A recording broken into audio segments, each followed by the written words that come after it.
हमारे साथ इस वक्त retired navy officer NP Singh जुड़ गए हैं। एनपी सिंह साहब, स्वागत है आपका सूर्य समाचार पर। सवाल मेरा आपसे यही होगा, दरअसल समझना चाहती हूं मैं आपसे, जो पाकिस्तान की तरफ से, देखिए पहले पाकिस्तान के जो डीजीएमओ है वो खुद फोन करते हैं भारत को और ये अपील करते हैं कि सीजफायर किया जाए। सीजफायर हुआ भी, लेकिन 3 घंटे बाद उसके पाकिस्तान की ओर से सीजफायर का उल्लंघन कर दिया गया। रात भर ये उल्लंघन रहा, उसके बाद फिलहाल तो सीमा पर शांति बनी हुई है, लेकिन पाकिस्तान की ओर से जरूर है कि वापस कार्रवाई होगी।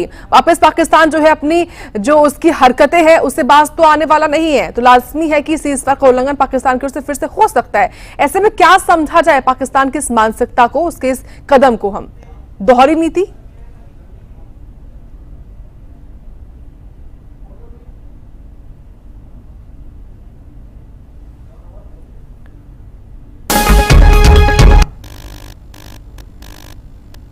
जन्म है जो अलग होना है, वो खुद एक उस बुनियाद पर पड़ा हुआ है जहां पर झूठ, फरेब, ठीक है, और कायरता, इनका ट्रैक रिकॉर्ड देखिए आप कि किस तरह से निहत्थे निर्दोष लोगों की हत्या करना, उसमें ये खुशी मनाती है जो मानवता के खिलाफ है। तो पाकिस्तान ने खुद, जैसा आपने बताया कि उन्होंने कॉल किया, सीजफायर के लिए बोला, तो भारत तो सिर्फ आतंकवाद के खिलाफ लड़ाई लड़ रहा है, भारत तो युद्ध नहीं लड़ रहा है। भारत ने जो डे 1 ऑपरेशन सिंदूर किया था, स्पेसिफिक था, प्रिसाइज था, कैलकुलेटेड था, मेजर्ड था, और पूरे विश्व को, पाकिस्तान को भी विश्व को बता दिया कि हमारी लड़ाई किसी आम आदमी के अगेंस्ट नहीं है, बट आतंकवाद को जो पनाह देता है उसके खिलाफ है, आतंकवादियों के खिलाफ है, उनके ट्रेनिंग सेंटर्स, उन पर अटैक किया था। लेकिन पाकिस्तान ने फिर जो रेस्पॉन्स दिया था, जो पाकिस्तान की कार्यवाही थी, हमने सिर्फ काउंटर अटैक किया था। तो हम किसी युद्ध में तो जा नहीं रहे हैं, हमने तो कहीं सिविलियंस को डिस्ट्रॉय नहीं किया है। हाँ। तो ये जो सीजफायर है, ये जस्ट और चेक हो जाता है, फर्दर रिअफर्म करता है। पाकिस्तान अगेन एंड अगेन अपने आप को झूठा साबित करने के लिए और मक्कार, चालाक नहीं बोलेंगे, मक्कार साबित करता रहा है, और ये फिर उसका कल वही प्रयास था। वहां पर बहुत बड़ा विरोधाभास है कि एक तरफ प्रधानमंत्री ट्वीट कर लोगों को धन्यवाद दे रहे हैं दूसरे देशों को, क्योंकि ही वाज बेगिंग लिटरली कि हमें इंडिया से बचा लो, जबकि भारत का कोई ऐसा इरादा नहीं था, और भारत तो शांति ही चाहता है। हमने जब इसे एग्री किया तो एग्री का मतलब ये नहीं था कि सब कुछ बंद हो गया, हमेशा के खत्म हो गया।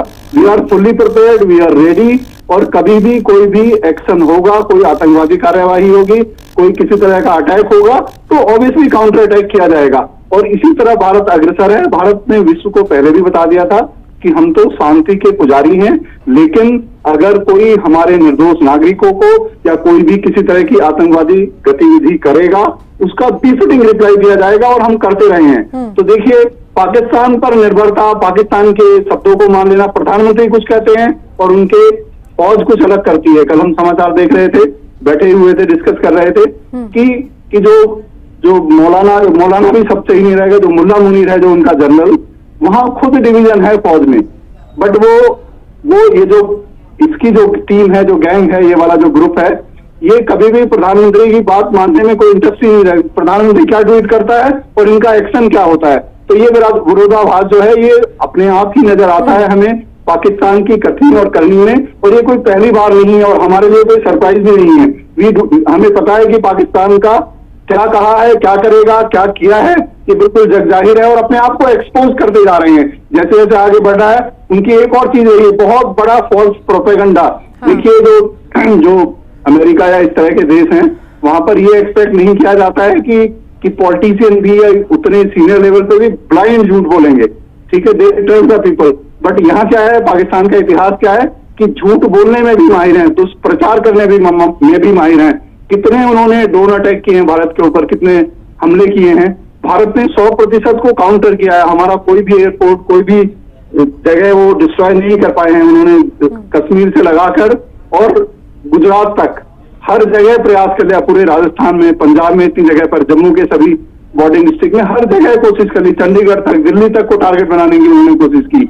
लेकिन हमारा जो सिस्टम है, जो डिफेंस सिस्टम है, it is best in the world, it has proven again and again. और इस बार तो पूरी दुनिया ने देख लिया है कि भारत क्या कर सकता है। जो चीजें इजराइल या अमेरिका एक पर्टिकुलर जगह उस तरह की कार्रवाई कर सकते, हमने 9 जगह की, और इतनी कैलकुलेटेड, मेजर्ड और प्रिसाइज थी कि साइमल्टेनियसली इतनी जगह कर पाना एक अपने आप में दिखाता है किस तरह से उनके जो JF-17 है, F-16 है, उनका आवाज सिस्टम है, उनकी बाकी इंस्टॉलेशन हैं। तो हमारा जो भी हमारा जो काउंटर अटैक रहा है वो बिल्कुल प्रिसाइज रहा है and we have hit the target.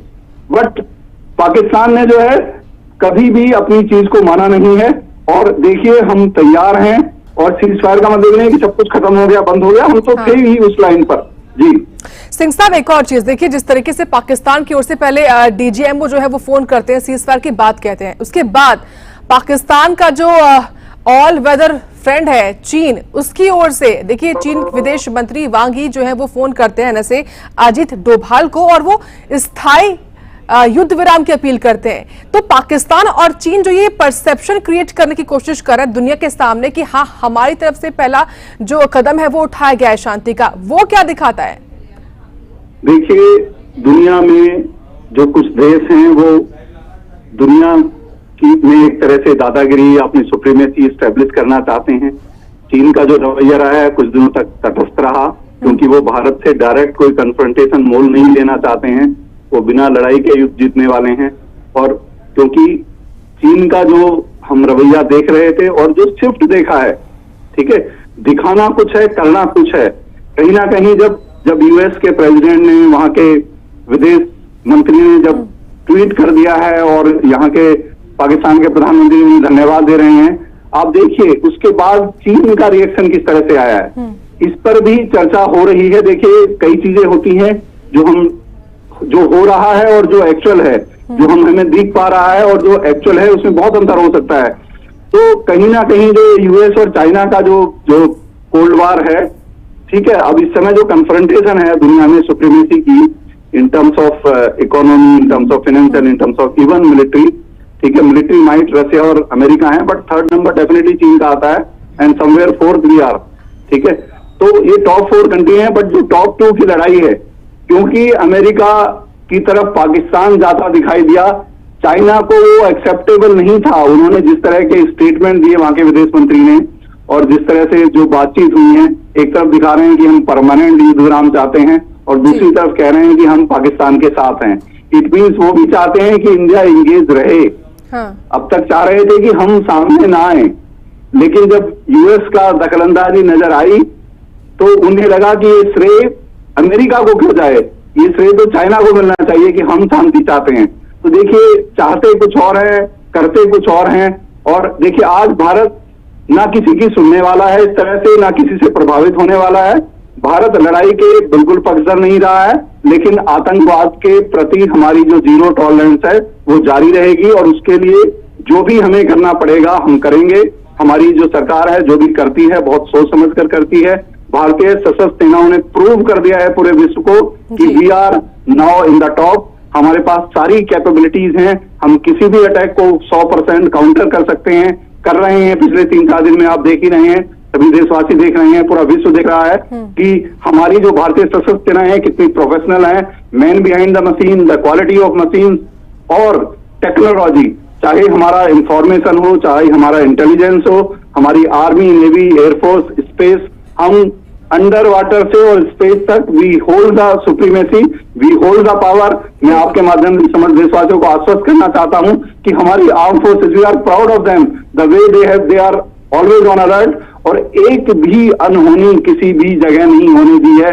आप देखिए कि किसी भी बड़ी इंस्टॉलेशन पर, किसी भी एयरपोर्ट पर, जितने चाहे बोर्डिंग स्टेट हो, आपके कश्मीर से लगा के और गुजरात तक, कहीं भी कोई भी एक घटना को अंजाम नहीं दे पाए। कितने अटैक किए उन्होंने, कई सौ, उनकी जो संख्या है ड्रोन्स की वो 700-800 तक पहुंच गई होगी जो पिछले 3 रातों में उन्होंने अटैक किए हैं। लेकिन जो भारत है, भारत बिल्कुल तैयार है, सक्षम है। हम पीस में बिलीव करते हैं, हम कोई लड़ाई नहीं लड़ रहे थे, तो ये युद्ध विराम जो है ये तो उनका फेस सेविंग था। लेकिन दुनिया इतनी सिंपल नहीं है, कहीं ना कहीं से वो कुछ ना कुछ करते रहेंगे। और पास्ट क्या रहा है, पास्ट में सब अपना फायदा उठाने के लिए पाकिस्तान को यूज करते रहे हैं, और पाकिस्तान यूज हो जाता है क्योंकि वहां सिर्फ लालच है, पैसा है। वहां के गिने चुने जो सेना के जो जनरल्स हैं और जो वहां के कुछ पॉलिटिशियंस हैं, उनके सबके अपने इंटरेस्ट होते हैं, देश उनके लिए मान्य नहीं है। आज वहां की पब्लिक, आज वहां की जनता किस स्थिति में पहुंच गई है। वहां के रुपए की कीमत देखिए कि एक समय जो बराबर होते थे, आज हमारे लगभग 3.5 1 रुपए, भारतीय 1 रुपए में 3.5 में, तो कितना डिवेल्यूशन उनका हो गया है, कितना इन्फ्लेशन है, 25-30% इन्फ्लेशन में लगातार जी रहे हैं। गरीबी है, खाना का सर्वाइवल के लिए नहीं है उनके पास, लड़ने के लिए नहीं है। तुर्की से कुछ ड्रोन ले लिए हैं, चाइना से कुछ ले लिए हैं, और चाइनीज जितने भी एयर डिफेंस सिस्टम थे, एयरक्राफ्ट थे, उनका क्या हासिल हुआ है। चाइना ने तलब किया है, देखिए चाइना ने जो उनके ये हैं राजदूत, पाकिस्तान ने उन्हें तलब किया है कि किस तरह से आपने उनकी एक तरह से, क्योंकि अगेन बिजनेस प्रीवेल्स, उनका मार्केट डाउन हो जाएगा। किस तरह से Chinese system, Chinese defence system, Chinese aircraft किस तरह से गन डाउन कर दिए गए हैं, बहुत सिंपल रूप में, बिना किसी बहुत बड़े कॉन्फ्लिक्ट में आए। तो देखिए ये उनकी भी क्रेडिबिलिटी पर सवाल उठता है। बट मैं आश्वस्त करना चाहता हूं आपके चैनल के माध्यम से कि भारतीय सशस्त्र सेनाएं, भारतीय सरकार पूर्णतया सजग है, बहुत सुनियोजित और बहुत ठंडे दिमाग से सोचकर देश के, देशवासियों के और भविष्य के बारे में सोचकर ही निर्णय लेती है, और किसी भी मिस एडवेंचर का को रेस्पॉन्ड करने में पूर्णतया 24/7 सक्षम है। और हम सब देशवासियों को उनकी पूरी सपोर्ट करनी चाहिए, और जो अपने कर्तव्य है, नागरिक कर्तव्य, उन्हें निभाना चाहिए। जी बिल्कुल। लेकिन सर, सीमाओं पर फिलहाल के लिए तो शांति बनी हुई है, लेकिन मैं आपसे समझना ये चाहूंगी, पाकिस्तान वो मुल्क है कि जिस पर जब हमने विश्वास किया है, उसने विश्वासघाती किया है। फिलहाल के शांति बनी हुई है, लेकिन उम्मीद पूरी है पाकिस्तान की ओर से कुछ ना कुछ जो है वो हरकत होगी, हिमाकत होगी। तो ऐसे में भारत का रुख किस तरीके से होना चाहिए अब? बिल्कुल, देखिए ये ट्रैक रिकॉर्ड रहा है कि उन पर कभी भरोसा नहीं किया जा सकता। जब विश्वास किया गया, बिल्कुल आपने सही कहा है कि तभी विश्वासघात हुआ है, चाहे वो वाजपेयी जी का टाइम हो, चाहे वो शास्त्री जी का टाइम हो, और चाहे जब मोदी जी की जो विजिट थी, नवाज शरीफ जी जब प्रधानमंत्री थे उस समय में, तो आपने देखा है। और उससे पहले जब कारगिल हुआ था, वाजपेयी जी जब अच्छे संबंध बनाना चाहते, तो भारत ने बहुत बार प्रयास किया है कि पड़ोसी हैं, आपस में मिलजुल कर शांति से रहें, एक दूसरे का रेस्पेक्ट के साथ। लेकिन जो पाक की जो सेना है, पाकिस्तान एक ऐसा देश है, एक यूनिक देश है। यूनिक मीन्स देश क्या है, रोग नेशन है, कि वहां पर सरकार का कोई अर्थ रह नहीं जाता। सुप्रीमेसी जो है हमेशा पूरी दुनिया भर में जो सेना है वो एक विभाग होता है सरकार का, वो एक सरकार का बहुत महत्वपूर्ण अंग होता है। लेकिन पाकिस्तान में सेना का अंग सरकार है, यानी सेना प्रिवेल करती है। आप सोचिए कि वहां के जो विदेश मंत्री थे यूएस के, उन्हें वो कॉल कर रहे हैं, किसे कॉल कर रहे हैं? दिस मुल्ला मुनीर को, हाँ। यानी वहां के आर्मी चीफ को दूसरे देश से, अमेरिका। इट मीन्स वो भी जानते हैं कि जब हमें इनसे डील करना है तो किससे बात करनी है। हमारे यहाँ एनएसए से बात हो रही है, हमारे विदेश मंत्री से बात हो रही है, या विदेश सचिव से बात हो रही है, लेकिन वहां किससे बात हो रही है? वहां बात हो रही है हमारे आर्मी चीफ से, तो कोई बात नहीं करेगा, क्योंकि हमारा स्ट्रक्चर ही ऐसा नहीं है। हम जब बाहर डील कर रहे हैं, विदेश में डील कर रहे हैं, तो ऑब्वियसली विदेश विभाग डील करेगा और जो कॉम्पिटेंट अथॉरिटी है वो डील करेगी। लेकिन वहां जो पावर सेंटर्ड है और वो नहीं चाहते, और वो कट्टरपंथ को सपोर्ट करते हैं। देखिए समस्या कहाँ आती है कि वो कट्टरपंथ को सपोर्ट करते हैं। इसलिए अगर वहां की सरकार कुछ घोषित भी कर देती है, कोई पॉलिसी डिसीजन भी लेती है, तो वीटो पावर या प्रिवेल कौन करता है? वो आर्मी करती है। इसीलिए बार बार उन पर जो टैग लगता जाता है, वादा खिलाफी, धोखाधड़ी, और जब विश्वासघात, और ये सब कायर, ये इनका फंडामेंटल है। इनके, हम कहते हैं ना कि we are living by our own values, honesty, integrity, dedication, देश के प्रति समर्पण। वहां देश के प्रति समर्पण नहीं है, वहां पब्लिक को भी धोखा दे रहे हैं, और अपना पैसा कमाना, विदेशों में अपनी संपत्ति इकट्ठी करना। लगभग सभी जो वहां के जो जनरल्स रहे हैं, जो आर्मी बिजनेस ऑन करती है सारी, एक तरह से वहां का बिजनेस साम्राज्य, बिजनेस टाइकून है। तो उनका पर्पज ही होता है कि एक टेन्योर में रहने का मतलब बिलियंस ऑफ डॉलर इकट्ठे किए जाएं, यूएस, कनाडा, यूके, दुबई, इन सब देशों में जाकर वो अपना वहां पर इन्वेस्ट करते हैं और वहीं सेटल हो जाते हैं। ड्यूअल सिटीजनशिप है वहां पर। तो सारे के सारे आपने देखा होगा, कोई भी फॉर्मर जनरल यहाँ आपको नजर नहीं आएगा, सबके सब वहां सेट हो जाते हैं। तो ये जो पाकिस्तान की जो अविश्वसनीयता है, ये जो इनका विश्वासघात है, हमारा देश, हमारी सरकार, हमारी सेनाएं बिल्कुल उससे बहुत अच्छी तरह से जानते हैं कि उनका रवैया कब क्या हो सकता है, कहना क्या, करना क्या। और ये पिछले 3 दिन में भी आपने देखा है कि कहा कुछ और करा कुछ, और उसके बाद फिर रोना शुरू कर देंगे कि भारत ने कर दिया। और दुष्प्रचार, झूठ बोलना, फरेब, तो ये सारे गुण इनके हैं, ये इनकी ही वैल्यूज हैं, और यही आतंकवाद को सपोर्ट करते हैं। और इसीलिए भारत की जो जीरो टॉलरेंस पॉलिसी है आतंकवाद के प्रति, वो जारी रहेगी। हमारी फौज, हमारी सेनाएं एब्सोल्युटली रेडी हैं 24/7, और ये प्रूव कर दिया पूरे वर्ल्ड को कि भारत को कोई भी हल्के में नहीं ले सकता है। अगर पाकिस्तान ऐसे ही जारी रखेगा अपनी नीति, ये जो थोड़ी देर की शांति नहीं है, रात को आते ही 8-9 बजे फिर शुरू हो जाता है कार्यक्रम, तो थोड़ी देर शांति नजर आती है। हमें भी पता है, हम भी तैयार हैं। तो इसलिए आपने देखा होगा कि कल पीस जब सीज फायर सो कॉल शुरू हुई, हम तो देख रहे थे कि एक दो दिन ये क्या करेंगे। उसके बाद 2-3-4 घंटे के बाद फिर शुरू हो गए वही हरकतें, वही ड्रोन अटैक्स, वही चारों तरफ कई मल्टीपल अटैक श्रीनगर में देखिए किस तरह से किया, और आगे करते चले गए। तो लेकिन सबको न्यूट्रलाइज किया, बिल्कुल डिस्ट्रॉय कर दिया गया है। तो भारत की हमारी सशस्त्र सेनाएं एब्सोल्युटली रेडी हैं, वेरी वेल प्रिपेयर्ड हैं, और किसी भी दुस्साहस को काउंटर करने और उसे रिटेलिएट करने के लिए तैयार हैं। हम तो देख रहे थे कि क्या वो किस तरह से ऑनर करते हैं। कि एक बात हो गई, अगर उन्हीं के डीजी उन्होंने कॉल किया था, वो मेजर जनरल है, हमारे लेफ्टिनेंट जनरल है, हमारे तो सीनियर है, हमारे पे ही कॉल किया था, और कॉल करके उन्होंने रिक्वेस्ट की थी। वो कई इधर उधर जाकर डेस्परेट थे कि भारत को रोको, लेकिन भारत कुछ नहीं कर रहा है। भारत तो आतंकवाद के खिलाफ एक्शन दे रहा है। अगर वो दुस्साहस करेंगे, वो तो अपना फेस सेविंग देख रहे थे, लेकिन फिर भी उस पर नहीं होता है। तो देखते हैं, वेट एंड वॉच रहेगा। We are alert, we are ready all the time for any eventuality, और यही हमारी सेनाएं कर रही हैं। बिल्कुल निश्चित तौर पर। और देखिए ना सिंह साहब, उल्टा चोर कोतवाल को डांटे या फिर चोरी ऊपर से सीना जोरी है, वो कुछ मुहावरे हैं जो लगता है कि पाकिस्तान के लिए बने हैं। आपने बताया कि कैसे देखिए बीते कल हुआ क्या। विदेश सचिव विक्रम मिस्री लगभग 11 बजे आते हैं, प्रेस ब्रीफिंग करते हैं, बताते हैं कि पाकिस्तान की ओर से सीज फायर की अपील के बाद खुद सीज फायर का उल्लंघन हुआ है। उसके लगभग आधे घंटे बाद 11:30 बजे बाद जो है पाकिस्तान के पीएम शहबाज शरीफ एक संबोधन देते हैं लगभग 12 मिनट का। वो ये बोलते हैं कि भारत ने उल्लंघन किया है और हम इस उल्लंघन को जंग तक पहुंचा के देंगे। यानी कि और ना केवल इतना, बल्कि उन्होंने अमेरिका की, चीन की और तुर्की की उन्होंने अपना जो है वो शुक्रिया भी अदा किया इन तीनों राष्ट्रों को। तो यहाँ पर अमेरिका की भूमिका को भी किस तरीके से देखा जाए?